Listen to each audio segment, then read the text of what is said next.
Yeah, Bretsky, we're going fishing for king salmon. I'm the only person on God's green earth that fucking loves king salmon on the Sega Genesis. Let me tell you that right now. Ain't nobody love king salmon on the Sega Genesis like me, because ain't nobody knows that this game exists like I do. And let me tell you something, this game is technically an RPG of some sort. This is a perfect morning for king salmon fishing. I'm gonna look at the fucking parameters. Let's go! I'm swimming upstream. So, unlike other fishing games, this is a game where you are very specifically looking for, you guessed it, king fucking salmon. So what we're going to do is we're going to go with a live herring, because everybody likes their bait being all live and stuff. And we're going to go 100 because you have skill levels in this game. Technique is for the different scenarios that will pop up whenever you get the fish. Stamina is how long you can last without getting tired. And your physical strength, obviously, is how strong you can go. The more fish that you catch, the stronger that you get, and the bigger fish that you can potentially reel in. Pretty self-explanatory, pretty straightforward. The loop is very simple. You, instead of having casting, you are doing the old school trolling method. You get a little portrait that pops up down there, and you have to time it just right whenever the rod bends so that you actually hook the fish itself. This was one of those games that I would rent and did not really understand when I was younger. It wasn't until I was older that I went out of my way to actually learn it and then buy it properly. I fucking adore the music to this game, even though there's not that much of it. You also do have to watch out for other boats, because if you hit 10 times, you do get forced back to the beginning of... or not the beginning, but it does force you back onto land, and it ends your run. So we are in a tournament. We are trying to catch the most amount possible, and whenever you do land something, oh shit, it's big. Whenever you do manage to hook, you switch over to the fight screen like this right meow. And what you're trying to do is tear the fish, or wear the fish out, I should say. And this is the big hook with this game, is that these little different scenarios will pop up. And depending on how your stats are, it does depend on what you're going to pick. We're going to do pull up. Yeah. And whenever you actually manage to pick the right one, you get a bonus. If you pick the wrong one, your line can go out more, or worst of all, you can actually lose the fish altogether. There are different conditions. Fuck! There it is. That's exactly what I was talking about. Oh well, there'll be others. So, I don't remember if it was when we used to do live streams, or maybe you just wanted to show me something on this, but you have shown me this game before. So, there was... I'm trying to remember why. One of our friends, your cousin, was getting married, and we all got together for his bachelor party, and we ended up at our friend Mr. Jackson's place that evening, and Mr. Chrisell had brought his Sega Genesis with all the different games with that flash card on it. Yeah. And it was just like a whole library that he had downloaded. And my happy ass, while he was trying to get it going, said, hey, can I try to see if you have something and play it? And he had this on there, so I did play it for a few minutes while he was trying to get it going. That's funny. It's also the fact that this is just a fishing game, so there's a very good chance that it just looks familiar. The predecessor to this, even though it's not an official series by any stretch of the imagination, but it is a very similar game, would be the Blue Marlin on the NES. And I That's the one you did showed play me. that. That's the one. That's the one. That's likely what you're thinking of. I actually like this better than the Blue Marlin. I think it's much, much better put together. However, Blue Marlin does have more fish, and it also That's the one with sharks, right? This also has sharks, interestingly. However, the sharks can't snap through your catch like they can in the Blue Marlin, thankfully. Yeah. That's one thing that really, really sucks when it happens. Actually, that might be a fucking shark right there, because their shadows are distinct, and if it pops up and it's a solid blue, it is a fucking shark. And the problem with this game is that if you get a shark, it doesn't fucking do anything. It just wastes your fucking time. You don't even get like the benefit like with a level up or any XP or anything like that, which really, really fucking sucks. Yeah. I don't know what it was. There was an image that flashed by when you first started this event, and it looked like a shark, but with anchor arms from SpongeBob. Oh, yeah. So that is that's showing the fish's status. So the way that it shows you how the fish is doing, it has those little icons right there. Okay, There's a bunch of various ones to show you. So when they're super strong, they have them. Yeah. They straight up have a bicep. Yeah, with an anchor and everything. It's hilarious. I love it. I am 95% sure this is going to be a fucking shark. And my guy is struggling with him. Hey, I'm about to get mine next. Hey, I doubt it. Ah, shit. So that is the one thing that really sucks is there's no line tension meter. Instead, there's an actual sound that plays, and you gotta like thumb the reel to try to relieve the tension. But usually, once it starts up, it's damn near impossible to actually get it to stop. You know, it's funny to me, humorous to me in a way, that come on, you know, you're like, I was like, oh, have we played this game before? You know, it looks very familiar, and I thought we did it one time. And you're like, no, it's Blue Marlin, and I'm just like, but as soon as you said it, I was like, yeah, you're right, it was Blue Marlin, because I like as soon as you said the name, it just clicked for me, and the fact that it's just another fish. Yep. And just that was just the another thing, fishing just game. another fish name, and that was the thing that said, "Oh yeah, Brett, that was the game, you idiot." I'm just like, yeah, I'm gonna lose him. It's just, yep, there it goes. Funny. I also love what I'm watching right now behind Cleo. She's sitting her ass on the fucking keyboard, and Carson, in a way, very cleverly, to protect the streaming from getting fucked up, recording rather, from getting fucked up, just put up Notepad. And now I'm just seeing this wall of text slowly build behind her while she's ominously staring at us. It's fucking amazing. I started to have to do that when Simba was little, when I was working nights, because he'd get all over my laptop. And there was a time or two he didn't cause anything to happen, but he got really close. And that was enough for me to be like, all right, I need to start opening like Notepad or something. So when I'm away, like, trying to pee, these fucking cats don't ruin everything. Damn, I'm having a bitch of a time actually just landing something though, because I gotta get my stats up so we can go deeper and actually catch some proper king salmon, because that is the name of the game, and that is also what you're trying to do. Catch the biggest king salmon that you possibly can. Catch that big salmon. This motherfucker's probably going to be a silver salmon or possibly a pink salmon, but he will not be a king salmon, I'm sure. Silver salmon, called it. There we go. From level 1 to 5, that's what we need. Fucking Dude, perfect. Level 1 to 5? Are you shitting me right Hell now? yeah, baby. Are you actually shitting on me right now? With a big old dump, with a big old dump in the water, Big old dumperoo. with a barrel of salmon, them salmon just spawning out there. What happens if you crash into that boat? Do you lose points? So you can hit or be hit 10 times before it forces you to go back to the dock and ends your day.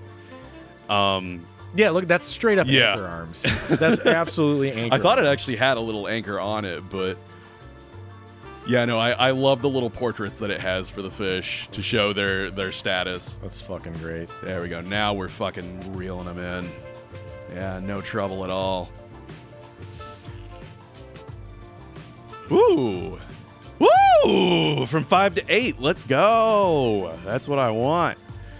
This is the whole loop, though. So it's one of those things where if, you know, doing this once doesn't entertain you, it's probably not going to do it for the 8th or 9th or 10th time.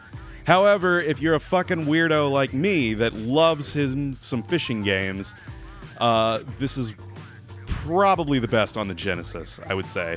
Interestingly, this game was only on Genesis. It wasn't on anything else, and it came out pretty late in the Genesis's life.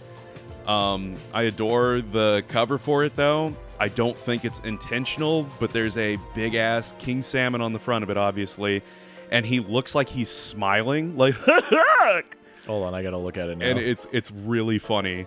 I hope that you can use it in some way, shape, or form for the thumbnail, because I love how he looks. He cracks me up. Future Brett, try to remember this and use this as the craziest fuck There we go. cover art. It does kind of look like he's smiling. Yeah. I always thought, like, when I would rent it, I'd be like, oh, I got to get the Smiling Salmon game. Also, Future Brett, when you make your color palette.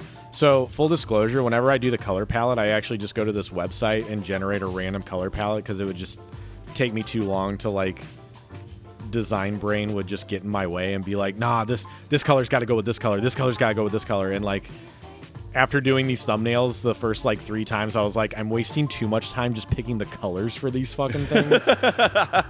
I'm just going to do a random generator. So I go to coolers.com and do that. But for this episode specifically, I need to do hot pink, teal, and yellow. Yellow. That's the king. Oh, yeah. So yeah. altogether, those colors are going to look badass on the thumbnail. So Yeah, I will good call. absolutely do that. Good call. And maybe some silver for the Genesis logo. So let's see if we can't bag 1 or 2 more before we go lower on our depth. Because that's the main thing, is that I'm fishing light on purpose right now just to build up some strength first. Because otherwise, as you saw earlier with that shark, if you're not strong enough, you're just going to lose them. And the key is that you don't have infinite line. You have 700 feet of line, and if it goes past that, you automatically lose. So there are a lot of factors fighting against you. All right, let's see. Oh, I got a king! It's a small king, but hey, we'll take it. Small king. He was Also, short. slight apologies, folks. I've been a little bit disengaged this episode. I wonder why. Well, no. It's not only because Carson's playing a fishing game. No, joking. I'm joking. I'm joking. It's entirely because he's playing a fishing game. No, you were you start off strong with a shit ton of exposition on it. So I didn't want to step on your toes there, but also I'm coordinating getting picked up. We got last minute Blues tickets for tonight, so I'm coordinating this right now. Fucking nice. So I'm not trying to be an asshole, but at the same time, No, I'm like, you're good. You're good. This is actually this is going pretty well. I haven't given this game time in a hot minute, and it's usually 50-50 with me. It's all gonna come flooding back, like with any game. It's all gonna come flooding back, and I'm gonna do well, or I'm gonna go, how do you do this? How do you do that? And then after an hour, I'll get it. Which by that point, the episode's over. One thing that is worth noting is that you'll notice these are schools of fish that we're trying to get our bait near and around. Typically, the red-eyed herring-looking things generate bigger fish than the smaller black dots that I'm kind of rolling with right now. Let's see. Come on. Got him.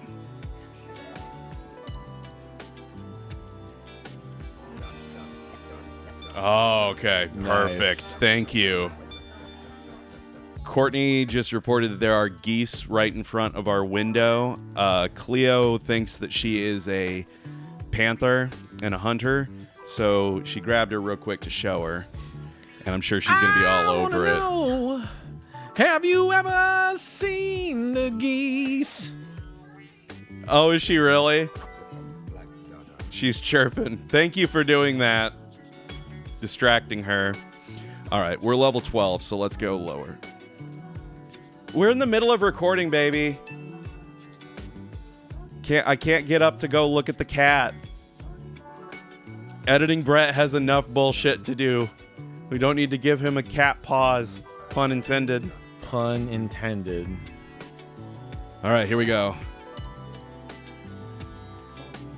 We're all the way down 200 feet, and it's still a little shrimpy shrimp, but at least now we have a more likely of a chance to get something big.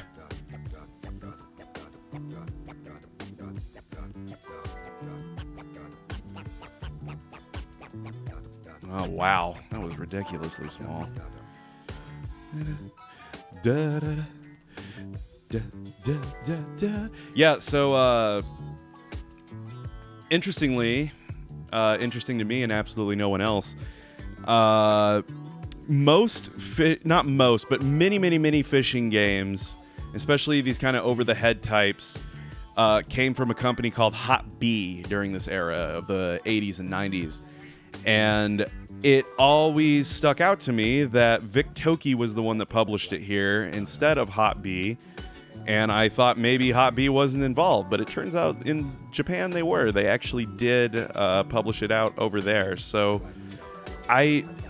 what interests me about a lot of the glut of fishing games that we got in the 90s, which people don't realize, understandably so. It was a glut. There was a lot, like a lot. And part of that is because bass fishing really took off in Japan in the 90s as like a mini phenomenon, basically. And part of it was because the largemouth bass is not indigenous to Japan. It was brought over by, I believe, a native Japanese person who falsely believed that the largemouth bass could pair with Japanese dishes. It does not. The largemouth bass is it's one of the worst fish you can eat. Not as like it's bad for you, it just tastes fucking terrible. It's a sport fish that you want to catch, but you don't really want to consume it. The problem is that many of Japan's indigenous fish are small, and largemouth bass, they tend to be at the top of the food chain. So Japan inherently has some of the biggest bass on the entire planet because bass have come through and fucking decimated a lot of their natural fish population to the point where it took off because largemouth bass in Japan, over here the largemouth bass is a protected species. You can get in some deep fucking shit for just, taking these things. Yeah. If game warden catches you, it's some hefty fucking fines. Over there, it's the opposite. If you catch a largemouth bass and you throw it back, you can be fucking fined for that. It's considered an invasive species, and therefore, around different lakes and popular fishing places, they actually have designated like trash cans to trash these fish. Wow. Yeah, it's crazy. There's no other like purpose that you can obviously you don't eat them because they taste terrible. There's nothing else you can try, with them, but not really. They don't have like a special like nut sack for cosmetics or something. No, that's the thing. What the fuck, man? It's an incredible sport fish because they are so fucking aggressive, and they strike at just about anything. Yeah. And so it makes for a really exciting, fun fish to catch. But because they are so aggressive, and because they have just taken over Japan's, waters, in the 90s it took off where... Shit. Fuck. Bastard. Do you have any wall-mounted fish? I do not. Is that anything that... Oh, okay. Is that something that has ever interested you? When I was young, I wanted one desperately. Yeah. Now that I'm older, not so much. But like a big one. Oh yeah. Like a big one. Well, like for me, I would have wanted like a freshwater fish, like a huge freshwater fish, because despite the fact that this is technically a saltwater game, I'm really not interested typically in saltwater fishing as much. Yeah. But I do find, Ooh, here we go. What kind of freshwater fish would be good for mounting? Bass, walleye, muskie, not catfish. You can mount you can get catfish stuffed, but because they're so inherently slimy, their skin dries out very quickly once they're out of the water. So it's tough to preserve them. Yeah, it's in the other thing too is to keep in mind with like stuffed and mounted fish, they do lose. Yeah, there we fucking go. They do lose their size in the process, and like catfish especially are really, really fucking bad about that. Yeah. Catfish are my favorite fish to eat, though. Those sons of bitches are tasty. Catfish is good as fuck. Love me some I'm fried slightly catfish. paranoid of eating them ever since hearing that a client of mine, he's an older fellow, so maybe I can write it off as just being a little bit not all there. But he fucking swallowed a catfish bone, and it destroyed his fucking esophagus. Oh, yeah. I mean, if you're not... They do have very, very tiny bones, and you have to be super fucking careful when you're filleting not to get those caught in there, because they will. They will fuck you up. Yeah. But that's also very likely a case where he got it from someone who caught it themselves, which, granted, I would say 7 out of 10 times, if it's someone that you know that's caught it and filleted it, like, it's probably going to be really fucking good catfish. But every so often, sometimes, because catfish's taste does have to do with the waters in which they are raised. Yeah. And so if the water is pretty fucking nasty, you can get some really flunky, gross catfish very easily. I think that's the weird thing about it, too, is like... Because, I mean, they are bottom feeders. They are, you know, nasty-ass fucking... Yeah, somebody told me, like... Oh, fuck, this is a shark. I've heard that before, where, like, I mentioned to somebody, I was like, oh, yeah, dude, I had catfish for the first time. It was fucking delicious. I didn't think it would be that good. And they're like, oh, gross, they're bottom feeders. And that was the first thing. I'm like... So? I mean, does that matter? Like... Do you know our water supply is disgusting. Yeah. I don't think it matters what position in the ocean or in the river it is. I think it's going to be gross no matter what. Do you know what bacon comes from? Right, yeah. Do you know Pigs what are disgusting. hamburgers fucking come from? God damn it, there it is. That is a shark. Yo. So here's what happens whenever you actually land one of them. You've caught a shark. Maybe you'll get a king next time, and it doesn't fucking count for shit. And it doesn't mean anything. Oh, No, but it's in really Blue Marlin, frustrating. it does? Blue Marlin it does, which I do appreciate. And Blue Marlin also has a special theme that plays whenever you hook a shark, and I fucking love it. That's what you showed me. It's yeah, you're so like, good. I got to show you the shark Yeah, theme. it's one of my favorite songs in the entire NES library, and it's hidden in this fucking fishing game. So good. Round 1. Fight. I actually don't know how big you're supposed to catch, or how much you should catch before weighing in to actually win on this first day. Yeah. So this game actually only has 4 stages, and technically, if you want to get if you want to get anal about us, jeez, excuse me, Excused. if you want to get anal about it, it technically only has 2. You have the open water stage that kind of takes place in this bayish area. And then you have the river. And the river, which I do think we will get to, the river actually does control way different and is quite a bit harder, in all honesty. I'm getting out of this area. It's not working for me.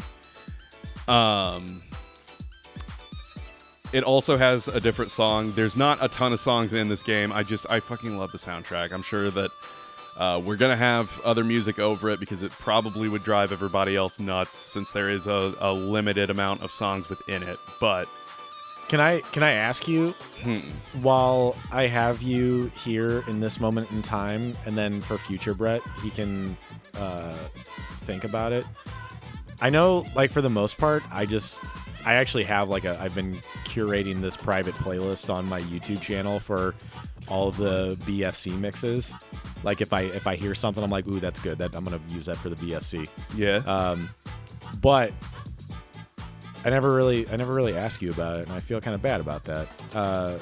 Is there a specific like genre or atmosphere or vibe you want me to pick for this game? Everything that you have always been doing. I have no fucking notes to right, give man. you because I feel like every single time you knock it out of the park, and there's nothing I have to contribute that you can't choose that would be better. Like 110%. Your fucking music choices are so on point. I have like, if I were to ever find a song that I think would be good, I would send it your way. But the truth is, I find that good shit through you 90% of the time. So like, I got nothing to fucking add at all. All right. I'll have to find some. I just want to find some like fucking some seaside vibes. Ooh, maybe that's what it'll be. Okay, I already have an idea. Brett, just future Brett, looking to like seaside vibes. I feel like there's a very specific. Oh, what are those albums? Like the beach surf rock, not surf rock, but Not surf rock, although maybe that might lead me to something.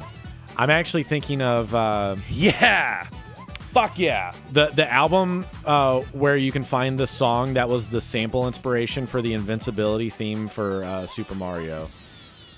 Oh, I vaguely know what you're talking about, but I don't know. And the album cover is like the back of a surfer dude's head. Yeah. Yeah, Brett, look into that album because maybe that has some more vibes and that would sound good with this. But yeah, I got ideas. I think a lot of like, yeah, there's a lot of like breezy city pop type things that would probably go well with this.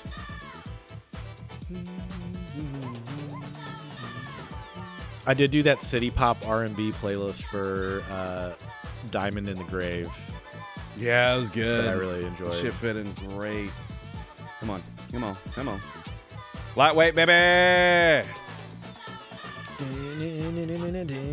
It's huge! I also want to just take a moment to say how much... I feel like I've said this on an episode before. Probably on... what was that? What was one of the first games we played as BFC on YouTube? I think it was like Big Bass... Big Mouth Bass, Large Mouth Bass. Oh, are you talking about Big Ol' Bass 2? Big Ol' Bass 2, that's the one. Or no, not Big Ol' Bass 2, it was Big Ol' Bass 1. It was Fisherman's Bait. Thank you. Yeah, that's the one. Where it's like the behind the guy. Yeah, that's Fisherman's Bait 2. Yeah. I probably made the comparison to Punch Out. Yeah, because you have the kind of, especially the arcade Wireframing. version. Yeah, where it's like seeing straight through the guy. Yep. But I probably mentioned that on that episode, but I just want to reiterate again, like how much I love, not only how much you love fishing games, but also you have the extensive knowledge of, like, you just giving me that tale of why bass fishing became popular in Japan in the first place. Oh, I totally got lost on that. I had way more to say. Shit. Yeah, thank you. Yeah. So about that, Japan basically overnight in the 90s went from being a distant number two in terms of like leading the world in technology for tackle and stuff. Yeah. To just like boom, number Overnight. one. Yeah. The best stuff that you can get. I don't know if it's still the case today, but there for a period of time, the best stuff you could get for bass fishing was in Japan, and they had tournaments everywhere. And so we have these we got a ton of fishing games over here, but if I remember right, on the Super Nintendo, there's like 8 fishing games total that came out over here. The last time that I counted, there's over fucking 20 on the Super Famicom that did not make it over here. And what's interesting on almost every single one of these games, whenever you look at them or whenever you turn them on, you will see a shitload of different companies come up. And I mean like actual tackle companies. Like, it's interesting because over here, around the 360 era and a little bit like on the PS2, especially on the Wii, we had Rapala. They're a big company that does tackle, especially lures. but rods, reels, etc. And what I kind of realized is that part of why there were so many of these games is, one, they were cheap to make, and two, you could just get all these fucking sponsorships and put all this stuff where it's like, oh, here's our Bass Pro Shop in the game, and you can spend in-game money to get real-world equipment. Yeah. So that you have all these different lures, rods, reels, lines, boats, motors, fish finders. And the deeper that you get into the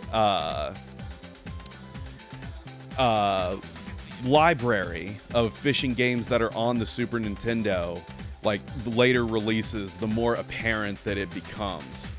I've wanted to do a video on this for a really long time, and there's actually one game in particular, it's completely in Japanese, that I really like. It's very strange, but I did learn it. It's called Super Fishing Big Fight. And what's interesting with that game is that you do have multiple lures to pick from. It has you go in freshwater and a little bit of saltwater fishing. It does, kind of like this, have stats. So when you land fish, you actually catch them. What's interesting, though, is that there's 5 levels in that game. And instead of it being like this, where you're driving your boat around, you just have a pointer and you choose exactly where you want to go. But every single map has a hidden area where there's an extra large monster-sized fish that it wants you to catch. And it's interesting because the first level is just like, hey, you're in a bass tournament. But then the second level, if I recall, I shouldn't say if I recall, but I can't read Japanese. I've got friends that kind of can, and I sent them a couple screenshots. The second level is like, oh, you've been hired by the government to find this fish that's been tormenting this village. And then the next level's back to a fucking bass tournament. That's amazing. But the whole thing is like, it's normal locations, normal locations, normal locations. And then when you find the one, you know immediately because it looks completely different than everything else. And like the second level with that giant fish, it's a... God damn it, it's another fucking shark. It's basically a giant like lion's head, and you have to cast into the mouth. It's really hard to hit, but if you time it right, you cast into the lion's mouth, and it attracts the fish out of the cave. You see the bitch coming, and then it's really cool though. There's a lot of stuff that game does that wasn't replicated until later fishing games came along. Yeah. Hang on a minute. My phone is like a door. I answer it, I let someone in my home. Hi, I represent the FBI. I hate them all. Do you guys too? Is your refrigerator running? I'm a Leo. That can be a problem. But US West has a simple answer. Caller ID. It keeps track of who's called and lets me know who's calling now, in case it's someone I really want to talk to. Relax, he's the plumber. For simple answers like caller ID, count on US West. Yeah, what really opened my eyes though, to being like, oh, this is why they're doing it. It's easy money with all these sponsorships. Is that in this Super Fishing Big Fight game? Yeah, nothing is realistic, and it's on purpose. It's like the little art style, but everything's very chibi. The character you play as is like a little squat, almost refrigerator-looking motherfucker. And the fish you catch, like you can tell what they're supposed to be, but they also very purposely are like small, squat, chibi versions of them. Right. Except for like the monster-sized ones, which are also stylized. Nice. And they still, they look like the fish. They're just giant-sized. There is one spot where the game is hyper-realistic, and that's where you can check what equipment you have. And it looks almost exactly like a photograph, and that's when I realized your reel, rod, line, and lures are all purposely look exactly like they would in real life. Yeah. And that was the tell for me, where it was like, oh, okay, so we're doing this to show like, oh, you got this in the game. Now you think if you used it in real life, this is what it would look like if you saw it on a shelf, basically. Sure. And I found that pretty interesting. And it makes a lot of sense, especially for that time, because bass fishing is still big in Japan, but it's not as big. And it does have the... I don't think nomenclature is the word that I am looking for.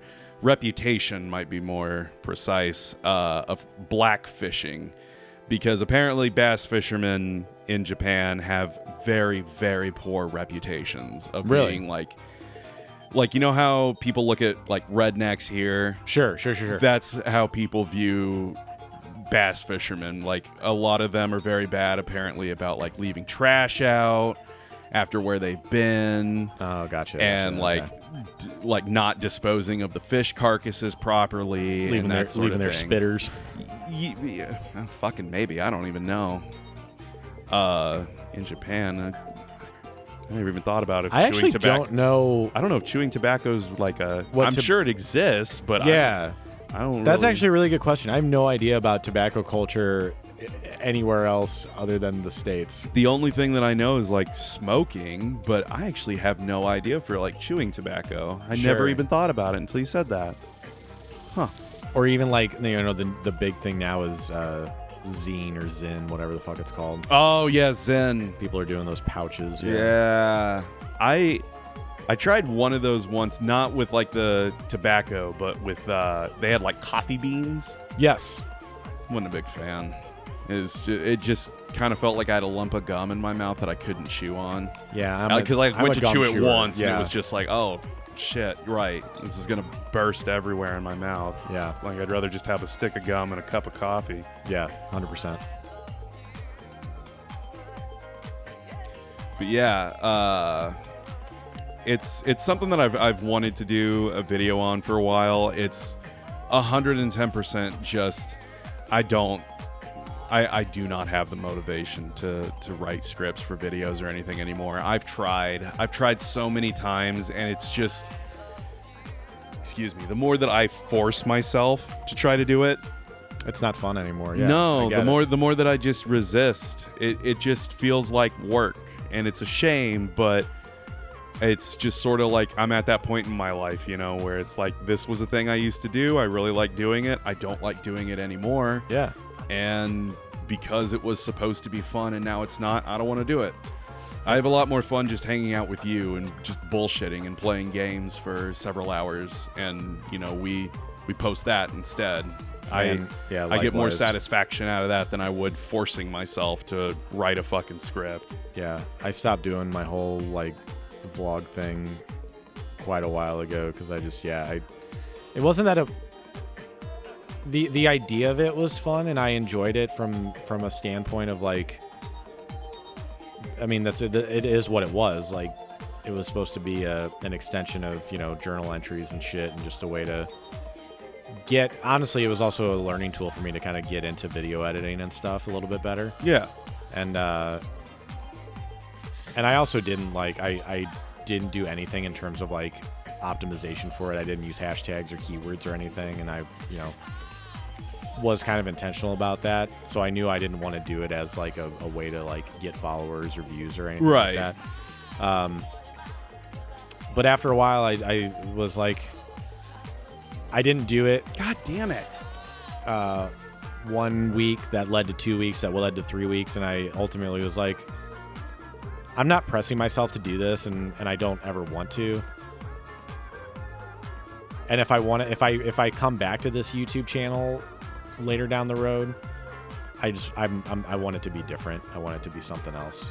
So yeah, I mean, that's the thing too, is it's not like the option is gone. No, it's not like either of us, you could start doing your vlog again, I can start making videos, but it's just for me, what I've always realized is that the second that you turn something that's supposed to be a creative endeavor into some sort of a job, it's just not fun anymore. Correct. And when it's not fun, what the fuck am I doing, Yes, I agree with you, man. I don't know if I'm going to have enough to win or not. The creative, I hope I do. The creative pursuit should be just that, a pursuit of something that is interesting or meaningful to you. I mean, preferably both, interesting, meaningful, and fulfills you in a way, and it really should fulfill you and only you. Like pure creativity, in my opinion, should be for an audience of one. Agreed. And if it appeals to other people along the way, then that's awesome, and that's great, and that's why we can have, works of art and artists that are so well known. But at a once you kind of flip it and turn it into a capitalist pursuit, then it kind of becomes it gets a little muddier, at least for me. Yeah! Champion! You made it. Congratulations, Butthole. You qualified to enter the Kenai River. This is the perfect morning for king salmon fishing. I have a hunch I will catch a big one. Let's look. Uh-oh.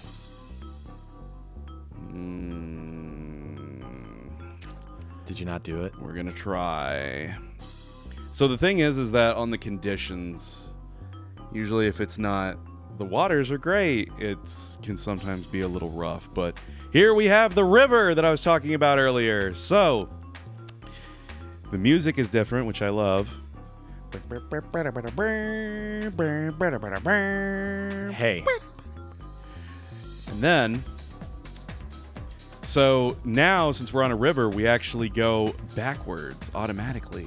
Ooh. And we also do not have as many options.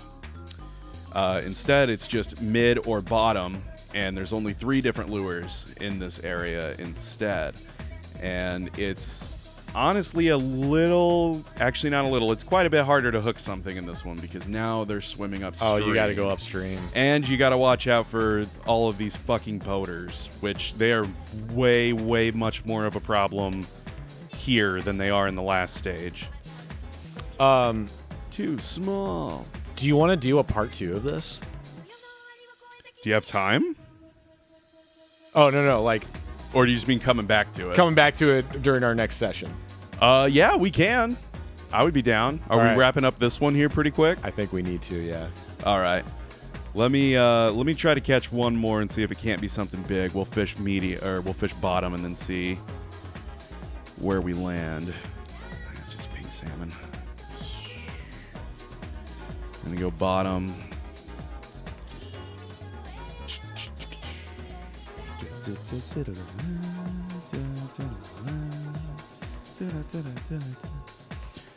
Yeah.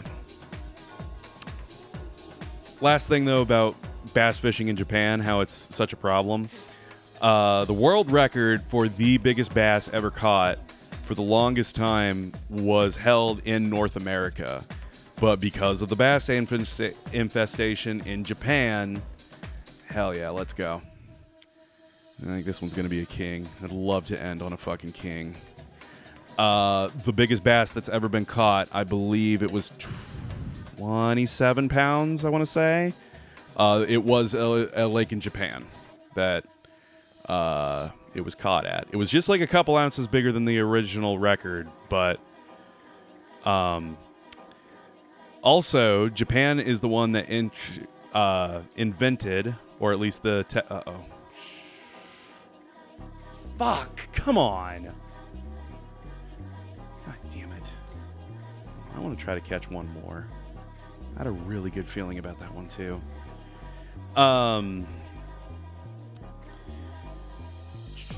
Japan also invented this method. I have not done it yet.